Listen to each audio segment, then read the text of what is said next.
What is going on? My name is Christian Yemen, owner of Christian Yemen CPA Firm, PLC, and we're talking about Q4. We're talking about Q4. If you're a small business owner who basically have cash problems, that means your business is making too much cash and you don't know the proper approach to take.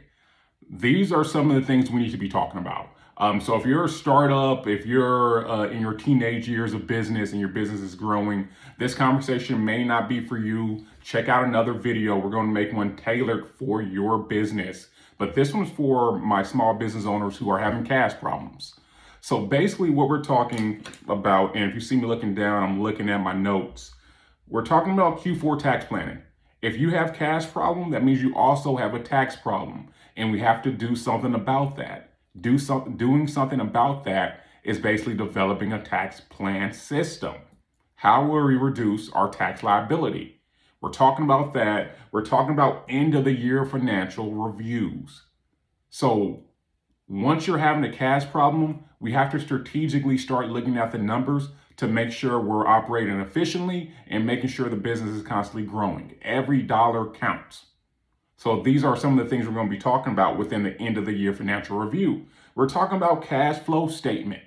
Most CPAs do not talk about that, but to be honest, that's the most important financial statement of them all.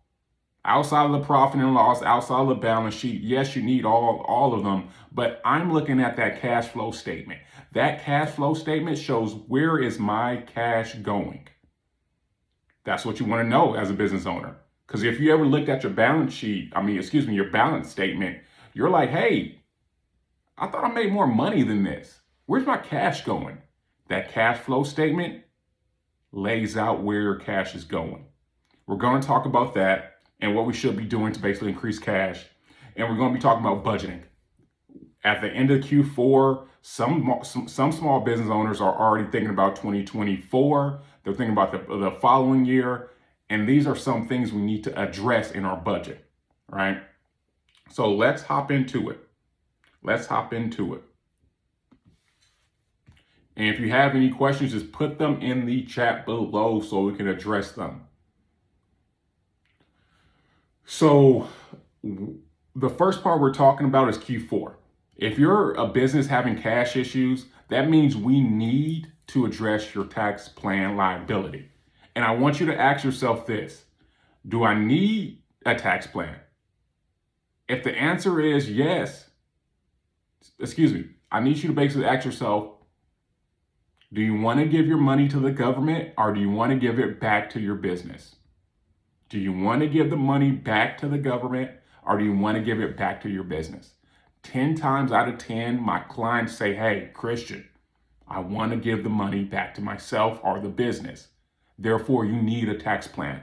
A tax plan is simply advising strategies to make sure we're not overpaying in taxes, only paying our fair share, nothing more, and taking those strategies and finding ways to basically build wealth, either on the individual side or on the business side.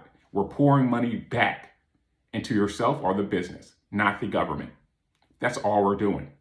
So here are 4 tax plans, our tax strategies that I want my clients to start taking advantage of. Accelerate your expenses. If you look at your profits and it looks like you're owing around $30,000 next year, maybe more, maybe $190,000. Look at some of it, go to your profit and loss, look at all your expenses, ask yourself, what expenses can I pay for next year? And this only works if you're a cash basis. If you're accrual, this may not work this will not work for you. Only cash basis business, right? And that's basically saying, how do we record our financials? Is it on a cash base, on accrual? It's a matter of timing. Ask yourself, what expense can I pay for the next year? Because I'd rather you pay for your rent than give that money to the government. Right? I'd rather you pay all your software fees for the following year rather than give that money back to the business, give that money back to the government.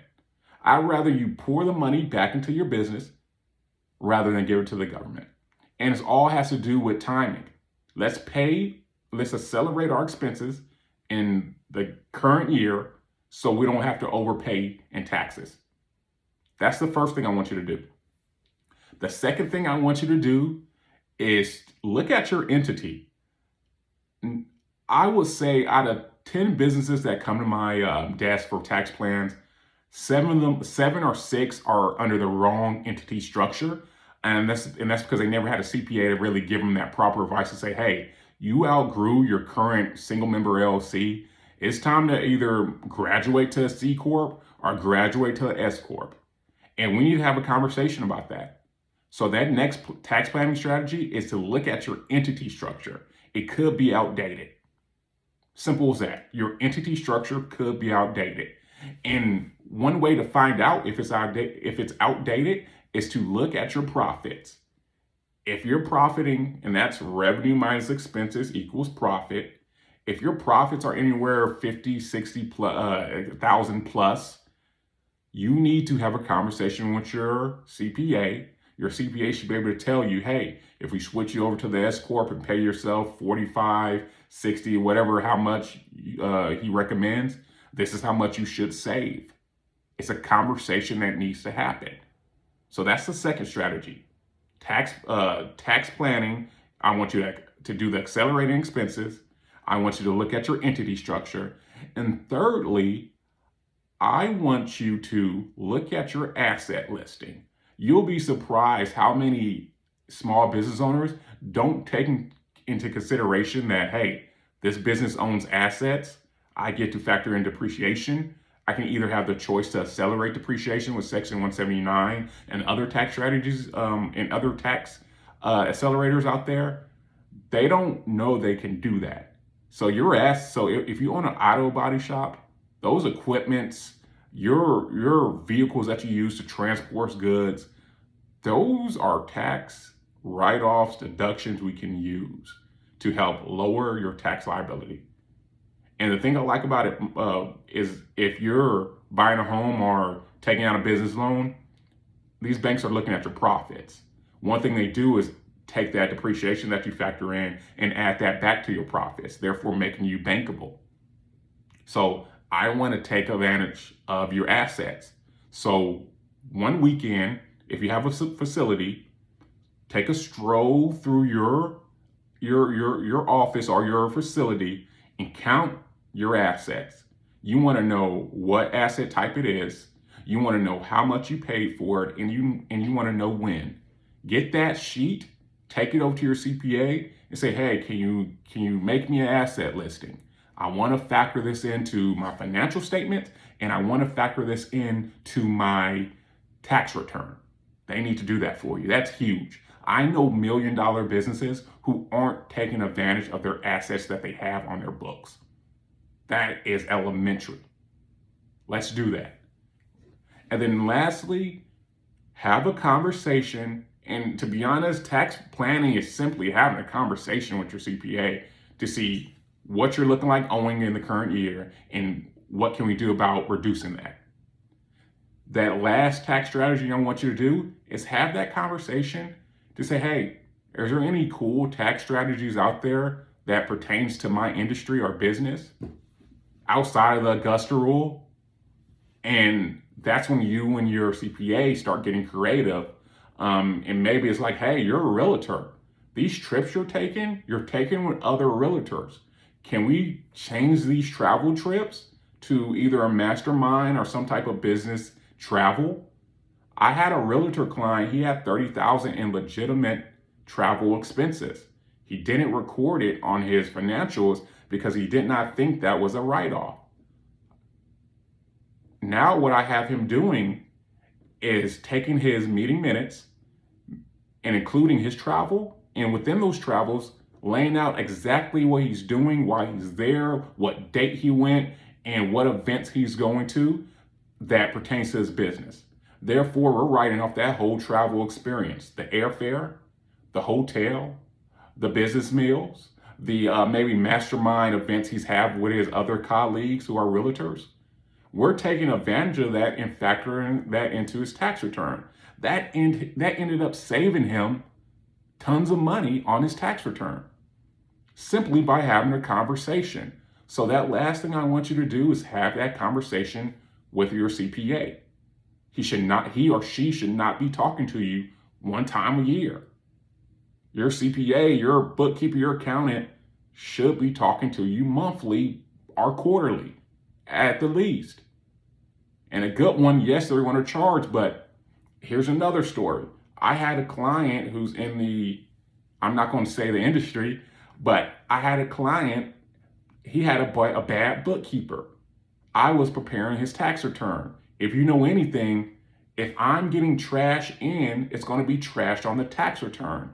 Those numbers that he had from his bookkeeper weren't right. You can't have your lady down the street just doing your bookkeeping, because it matters. If I would have put that garbage into his tax return, he would have been owing $230,000 for his 2022 tax returns. We had the conversation before I submitted it, and we actually looked at his POS system. It had a different accounting than what his bookkeeper was basically recording. End of the story, he ended up owing around $8,000 compared to $230,000. A good bookkeeper matters, whether it's yourself or someone you hire. Don't do it cheaply. So that's basically the tax planning portion I want to talk about. The second part is basically your end of the year financial review. So most people probably don't look at their financial statements. That just tells me what age of business they're in, because if you're really scaling and growing your business and your business is like your livelihood, you're looking at every dollar that comes in and you're figuring out ways to scale and grow your business. That's why most people hire what we call a CFO. They're a strategic partner that you have in your business to help you basically turn these numbers into words so you can move the needle in your business. A CFO helps turn numbers into words to help move the needle in your business. And that needle is whatever you want. You could be wanting to scale to 10 or 15 locations in your franchise.